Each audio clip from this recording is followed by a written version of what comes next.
Autrefois, la France s'appelait la Gaule.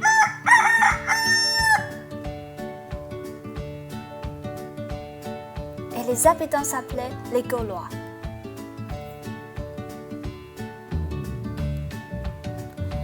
Les Gaulois habitent des maisons faites avec de la terre et couvertes en paille.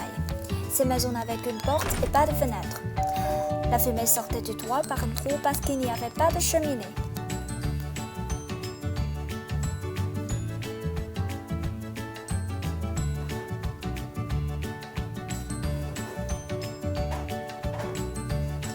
Voici un Gaulois. Il a les cheveux très longs et sa moustache est très longue aussi. Il est habillé d'une blouse, d'un pantalon et d'un manteau agrafé sur l'épaule. Le manteau est fait d'une peau de bête. Les Gaulois passaient une grande partie de leur temps à chasser. Vous voyez, c'est un Gaulois qui tient une lance à la main. Avec cette lance, il a attaqué les cerfs, les sangliers et les loups. Les mamans gauloises restaient à la maison, enseignant ses enfants comment utiliser des flèches et des arcs pour tirer des oiseaux. Les enfants n'allaient pas à l'école, personne n'y apprenait à lire ni à écrire. Il y avait aussi un groupe d'hommes qui étaient habillés d'une robe toute blanche et portaient sur la tête une couronne de feuillage. C'étaient des prêtres qui s'appelaient des druides.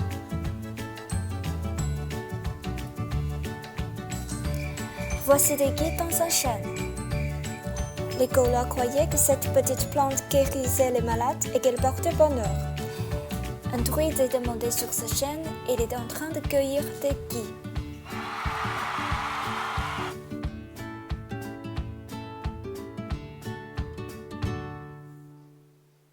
Aussi, le jour où l'on cueillait le gis était une grande fête. Les habitants y venaient en foule. La cérémonie finie, on s'asseyait par terre pour manger, boire et chanter.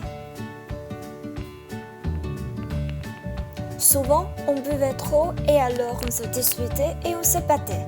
Les Gaulois aimaient à se disputer et à se battre, comme font les peuples sauvages.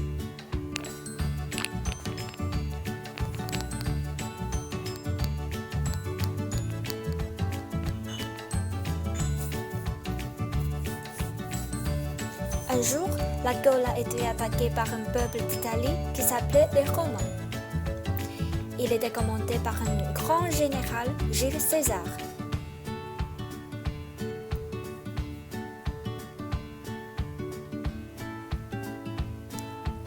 Les Gaulois ont choisi pour général un jeune homme d'Auvergne, Vercingétorix. Vercingétorix a battu d'abord les Romains. En réjouissance, les Gaulois ont allumé de grands feux sur les collines. Mais ensuite, Vercingétorix a été vaincu et à la fin César l'a fait mourir.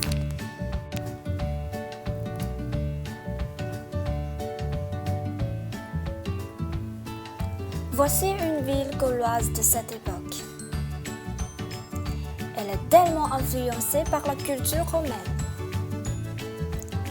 Vous y voyez de beaux monuments à colonnes.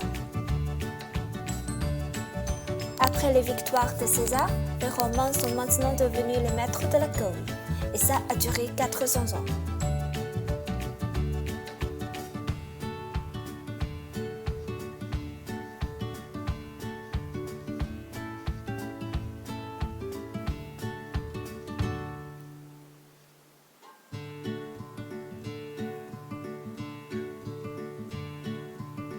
Ensuite, ils ont été attaqués par des peuples venus d'Allemagne. L'un de ces peuples, les Francs, se sont établis dans le nord de la Gaule.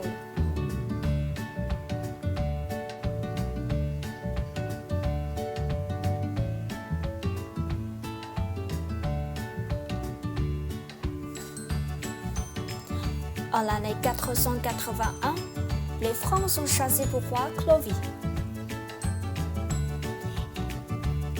Il adorait plusieurs dieux, mais après une guerre, il se fait chrétien.